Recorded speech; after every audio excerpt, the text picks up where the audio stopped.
not everybody just automatically gets this, right? I mean, one of the biggest things that we all have been introduced to since the pandemic forbearance benefits were put in place in 2020 is this concept of federally held student loans, right? And we've all been just rudely reminded how confusing the student loan system has been since its inception. And you think you have federal student loans, but they might not be the right type of federal student loans, or you've got a mixture of federal student loans and private student loans. I mean, just in the counseling that we've provided to veterinarians and veterinary students over the last 10 years, I mean, it's amazing how complex people's student loan portfolios can be. That is student debt expert and VIN Foundation board member, Dr. Tony Bartels. And this is the VIN Foundation's Veterinary Pulse podcast, special student debt series. I'm Jordan benShea, Executive Director of the VIN Foundation. Join me as I talk with veterinary colleagues about critical topics and share stories that connect us as humans, as animals, as a veterinary community. This podcast is made possible by individuals like you who donate to the VIN Foundation. Thank you. Please check the episode notes for bios, links, and information mentioned.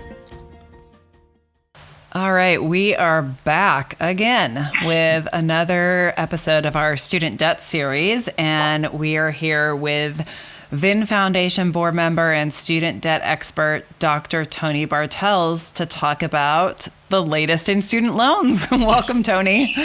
Yeah, I mean, this is becoming, every 4 months, 3 months? I mean, it seems like we get a dump of new information that we have to distill for everyone. So it's that time again.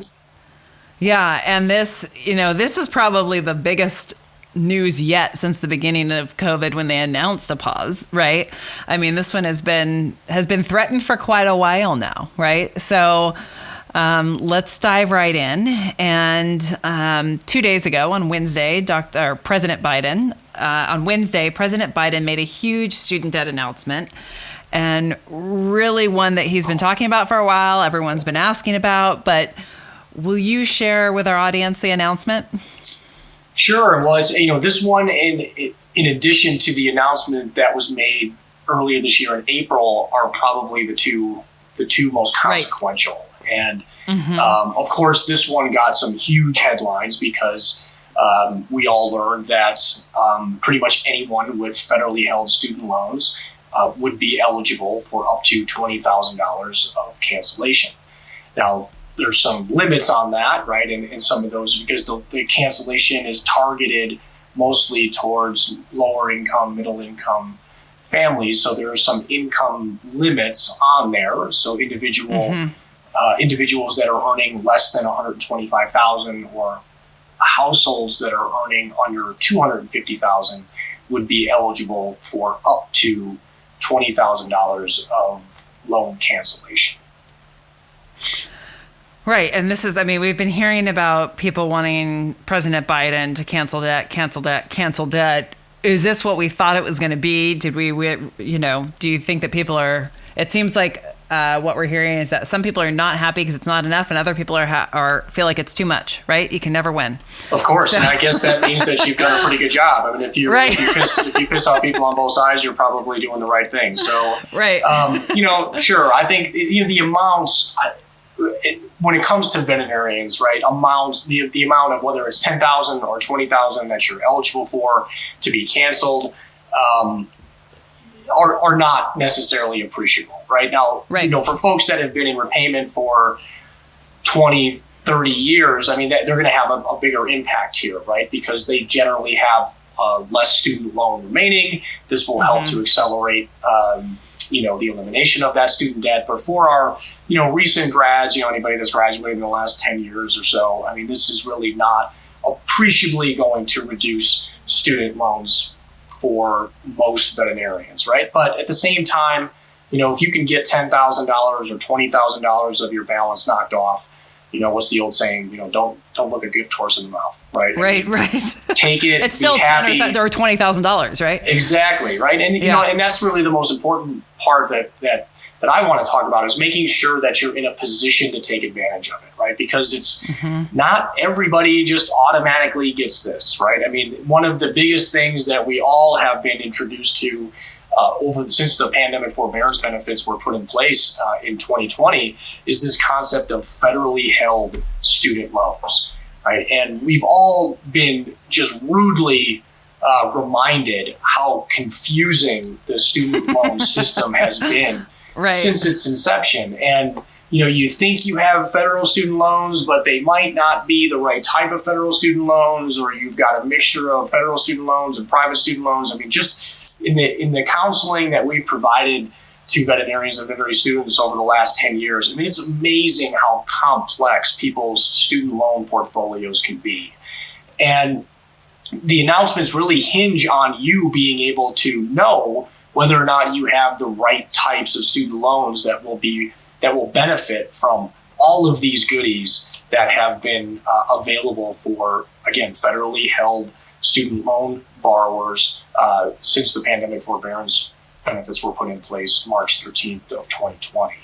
Right, so that's probably what we need to talk about next. Right, so most people, and I've seen this, and we've kind of run with it for years. Right, I mean, most people who have graduated from veterinary school 10, 15, 20, 30 years ago just assume that none of these things apply to them, right? That they don't have the right student loans, or all the benefits are for, new grads or students or people that are, in school or just graduated recently.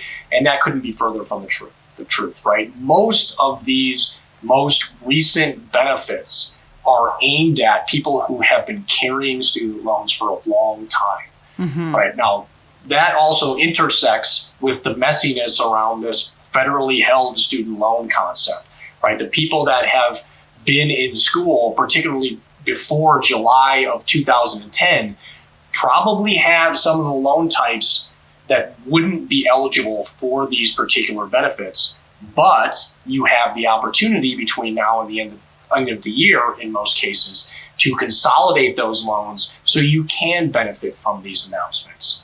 Right, so that's the thing that I really want people to know first, right, is know what loan types you have.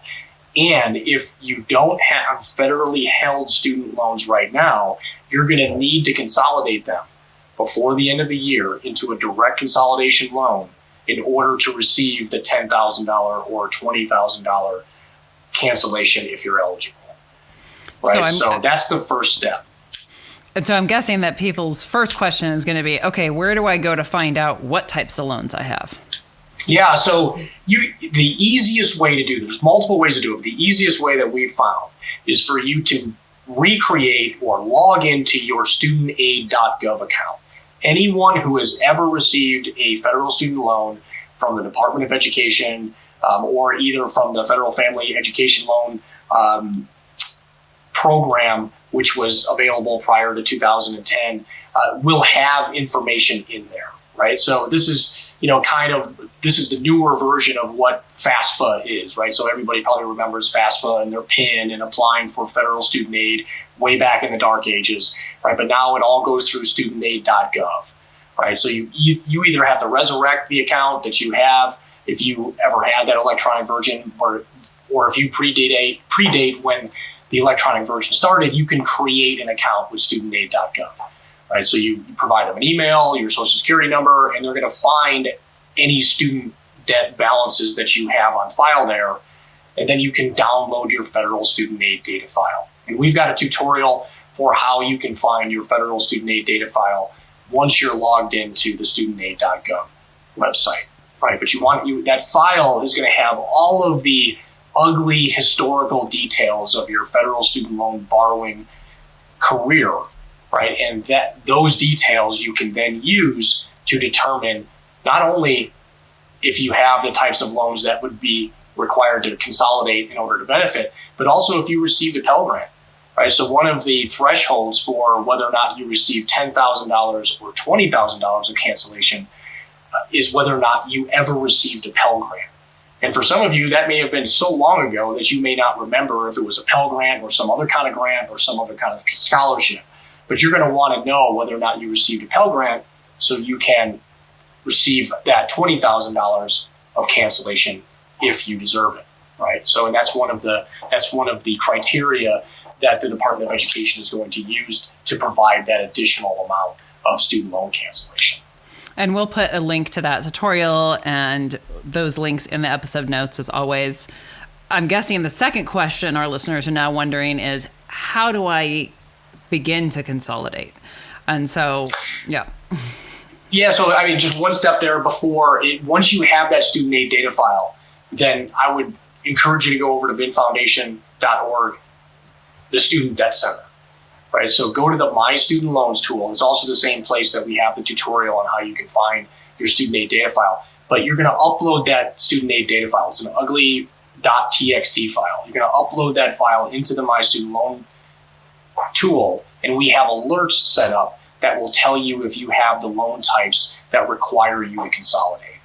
Right, and once you work through that, or you know whether or not you have the loan types that require consolidation, then you can head back over to studentaid.gov and start the direct consolidation loan process. Right, so that's consolidation. The direct consolidation loans can also be done through the studentaid.gov portal. And so we'll be putting links to that as well in the episode notes. What else do listeners need to know about this targeted debt relief?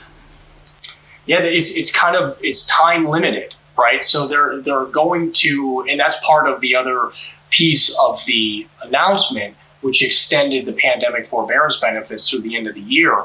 But ideally, they're going to automatically cancel what they can between now and the end of the year.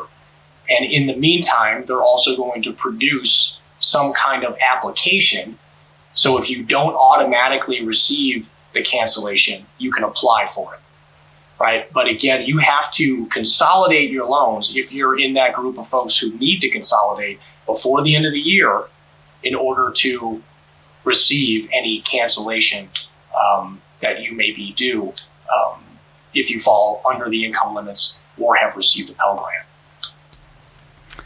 Okay. And then let's talk about the second part of this announcement, which came on Wednesday, which was sort of a, oh, by the way, additionally, what they're calling the final payment pause extension through December 31st, 2022. Do we really think this is the final?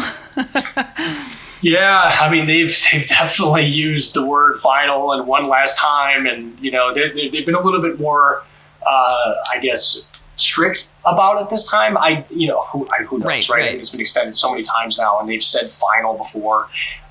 Really, it probably depends on how the execution of what they've proposed goes, right? If they don't have a lot of time here, right? I mean, we're bearing down on just about 3 months left in the year, and they've promised to do a lot, right? So I think depending on how that goes will determine whether or not they actually extend it beyond the end of this year, right? So, you know, I think the estimates I saw, they believe that 20 million people should receive this student loan cancellation, right? And they think that they can automatically do it for 8 million people, right? That leaves 12 million people. And so if they don't see kind of the expected applications for 12 million people that they then are going to process by the end of the year, well, then they may have to extend it beyond that. We'll see, right? I mean, I don't know. I mean, I certainly don't get to make those decisions, but that out from the outside looking in, that to me probably has the most to do with whether or not they would consider extending it further, whether or not they left themselves enough time here to actually execute on all of these promises that were in the recent announcements. Okay. Then we heard about something else. And this is a mention of a new income-driven repayment plan. And wow, were there a lot of questions around this. So what do we know now? Yeah, they dangled this new plan out there, a new income-driven plan that would lower the percentage of your discretionary income that you pay towards your student loans. Not limited information here. I mean, it seems like it's targeted mostly, or the benefits are mostly going to be targeted to those folks that only have undergrad loans, right? So all veterinarians have graduate professional school student loans. It remains to be seen how much veterinarians might be able to benefit from any new income-driven plan that might be available. Chances are that's not going to be available for anyone until at least sometime next year. But I'm waiting to see kind of the details that are going to be announced and published for comment, hopefully in the not so distant future, so we can see if there would be any ability for veterinarians to benefit from that new income-driven repayment plan. Right. Okay. And if for some reason people have been living under a rock for the last 2.5 years, what should they be doing now to prepare for, either this new income-driven repayment plan or debt relief or, this final pause extension? Yeah, I would highly encourage you to do what we call a physical exam of your student loans, right? So obtaining a recent version of your student aid data file from studentaid.gov. Upload that file into the VIN Foundation My Student Loans tool. Right? We've got a lot of algorithms built in there to help identify a lot of these benefits and things that we see in your file that would require you to act, again, because it's just very difficult to know. A lot of these loans look the same. The loan servicers are generally pretty terrible at helping you understand what types of loans you have and what you might need to do. Really understand what repayment plan you're enrolled in now, how much your minimum monthly payment is, right? They did make some changes this summer to the student aid data file where they put the interest rate data back into the file so we can show you what your weighted average interest rate is again. Before it was all zeros and we had to make a lot of guesses or manually calculate that. It's a lot easier to see what your weighted average interest rate is or the various interest rates across all of your loans now. So that's really helpful information in making decisions for switching repayment plans, particularly if you've been using a time-driven plan like a standard 10-year or 30-year plan or an extended or graduated repayment plan, and then weighing whether or not it makes sense for you to either consolidate your loans, switch repayment plans, and see if there's an income-driven plan that might benefit you going forward. Because we're still, now we've had this new announcement this week. The announcement we had from April provided some significant incentives for particularly older borrowers to consolidate their loans, right? So we've kind of removed all of the traditional penalties that were associated with consolidating your loans, right? So one of the big reasons why folks who graduated a while back might not want to consolidate their loans is because if they were using a plan like IBR, they would lose that forgiveness time that they've logged. But between now and the end of the year, again, under the previous announcement in April, you still retain all of that forgiveness time. In fact, they're going to give anyone and everyone with federally held student loans forgiveness consideration regardless of the repayment plan that you've been using. Right? And this is another game-changing announcement that's kind of now been swept under the rug because we're going to cancel $10,000 or $20,000 of student loans, right? But most people that still have student loans from the 90s, the early 2000s, the early 2010s have been in repayment for a long time, right? And forgiveness can trigger after 25 years of repayment time, right? So if you've been using an extended or graduated repayment plan for 22 years, now you have the opportunity to have that 22 years count towards forgiveness, which means you only have maybe 3 years left of repayment before you hit forgiveness and you're done with your student loans, right? But again, all of that depends on you identifying the loan types you have and making sure you have those federally held student loans. And if you don't, consolidating them before the end of this year so you can receive that special forgiveness count that would make you eligible for all of that repayment time that you've already logged, right? So there's so many things going on now that you really, really, I mean, it's time. I mean, if you've had your head now's in the time sand, to get it out. you have to take it out, right? I mean, you got to get it out. And I know it's probably the time that you really most want to put your head in the sand, because every time they announce something new, my head starts spinning, right? But every announcement has made forgiveness and cancellation and the importance of income-driven repayment and knowing your options that are available, because now so many more people can benefit from this than have in the past. And I would really encourage you, the folks that we've done message board posts with and done those physical exams and reviewed their treatment options, and you can see how we do that or how you can get that assistance on the student debt help page on VINFoundation.org. I have been amazed at how much relief is available for folks who have graduated in the 90s, right? I mean, there's a ton of benefits here. It's just, picking through all of the nitty gritty to see, what is your pathway forward in order to benefit from it. Great. Yeah. I mean, it's helpful that we're at least providing some information. Obviously, we would love to have more information, right? I mean, we hate being in the dark about some of these things, especially because we feel like the information we're providing, we want to make sure it's correct and right, and we're trying to do the best job we can. But there's still a lot more information that we need, right? No doubt. Yeah. And hopefully we're going to see that. And hopefully we're going to see some of these things that have been announced this year start to take effect, right? I mean, I'm going to be really encouraged once we start to see the forgiveness qualifying time that we've all logged start to show up in our student aid data file, so we know how close we are to forgiveness, right? Yeah. Which is essential to planning going forward, right? In terms of the pandemic forbearance benefits, again, take advantage of them, right? You have no payment, no interest. You're still earning forgiveness time through the end of this year. Use that time to boost other areas of your financial wellness, right? So making sure you have a robust emergency fund, boosting your retirement savings, saving for the down payment on a home or building a family or buying or starting a practice, all of these things that generally people would like to do, but find their student loans are kind of in the way of allowing them to do those sorts of things, right? Use this flexibility that you have to jumpstart all of those other areas of your financial wellness.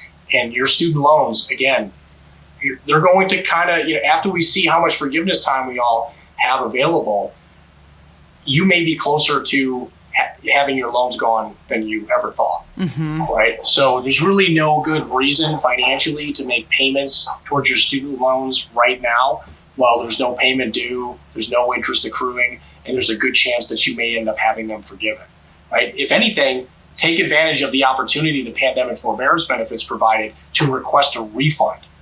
Now you have an additional 3 months and a few days here to request a refund of any payments that have been made to federally held student loans, right? So I find a lot of folks, particularly students and very recent grads, who have paid a bunch of payments towards their student loans, and that's a really volatile time in your earnings career to be making payments towards something that is really, really, really low on the risk spectrum of things in your financial planning. So take advantage of these opportunities. Request a refund if you're due for one. Use that money to pay off other less flexible debt. Build that emergency fund. Jumpstart those other financial wellness items that we were talking about. Great advice, Tony. Is there anything else we want our listeners to know about this news? Yeah, stay tuned for more, right? I mean, there's going to have to be more detail provided. Again, get into that student aid account, find that student aid data file, upload it into the VIN Foundation My Student Loans tool, jump on the VIN and VIN Foundation student debt message board areas so you can see how other colleagues are approaching this. You can see the questions that they're asking, right? Some of us don't even know what questions to ask, right? So that really helps with educating you enough to know what questions you should be asking about your student loans, and then you can participate in those discussions as well. So that's how we provide that personalized student debt assistance if you need it, and it's available to any veterinary student and veterinarian. That's great. Thank you so much, Tony, for all of your information and for really just, as always, diving in head first and, helping colleagues. We're very, very grateful. And for any listeners out there, please let us know if you start to see those changes in your student debt files. Let us know so that we can let others know. Absolutely jump on the message boards. It's a huge resource of colleagues out there that can weigh in and share information, and it's a great resource. And as always, also reach out if you have questions, and we will have a lot of links and information in the episode notes. Thanks again, Tony, for being here. We really appreciate it. Yeah, thank you, and good luck, everyone, and please reach out for help and ask lots of questions. Thanks, everyone. Thank you for joining us for this episode of the Veterinary Pulse. Please check the episode notes for additional information referenced in the podcast. If you enjoyed this podcast, please follow, subscribe, and share a review. We welcome feedback and hope you will tune in again. You can find out more about the VIN Foundation through our website, vinfoundation.org, and our social media channels. Thank you for being here. Be well.